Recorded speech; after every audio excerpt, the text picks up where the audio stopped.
और अब बात उस विवाद की करेंगे जो पिछले कुछ समय से लगातार बना हुआ है। ये विवाद है नोरा फतेही और संजय दत्त की फिल्म के गाने को लेकर, जिस पर अब फतवा तक जारी कर दिया गया है। बेहद आपत्तिजनक इस गाने के बोल हैं और इसके बाद जगह जगह सोशल प्लेटफॉर्म्स पर यह विरोध भी जाहिर किया जा रहा है, शिकायत भी इसकी की गई है।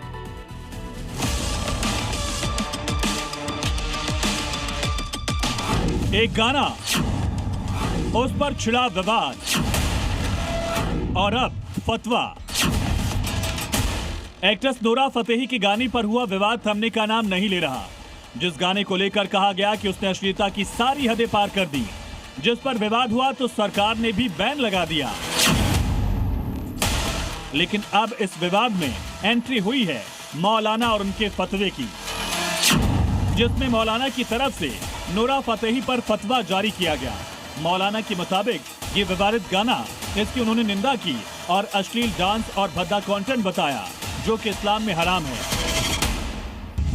नोरा फतेही के बारे में भी बता दूं कि ये भी एक मुस्लिम समाज से आती है और कुरान में इतनी सख्त हिदायत है कि जो अश्लीलता या बेहयाई फैलाने का काम करेगा उसे दर्दनाक अज़ाब होगा, यानी कि ये गुनाह कबीरा माना गया है। जो फतवा अलीगढ़ से जारी किया गया उसमें कहा गया कि इस तरह के गाने और डांस गुनाह कबीरा की श्रेणी में आते हैं, यानी बहुत बड़ा पाप। मौलाना का कहना है कि ऐसे कंटेंट से युवाओं, बच्चों और पूरे समाज के नैतिक मूल्यों पर बुरा असर पड़ता है।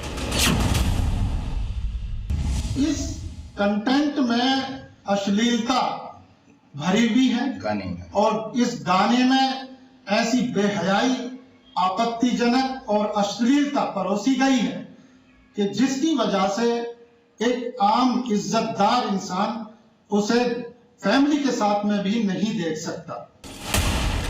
इतना ही नहीं, फतवे में यह भी कहा गया कि जो कलाकार इस तरह के कंटेंट का हिस्सा बनते हैं वो इस्लामिक शिक्षाओं के खिलाफ माने जाएंगे। यानी अब मामला सिर्फ गाने तक सीमित नहीं, बल्कि इससे कहीं आगे बढ़ चुका है। हालांकि गाने को लेकर भारी विवाद के बीच नोरा फतेही ने अपनी सफाई में कहा कि उन्हें सिंधी गाने के बारे में कोई आइडिया नहीं था, उन्होंने इस पर परफॉर्म नहीं किया। लेकिन तब भी इस पर छिड़ा विवाद रुकता और थमता नहीं दिख रहा। ब्यूरो रिपोर्ट, ज़ी मीडिया।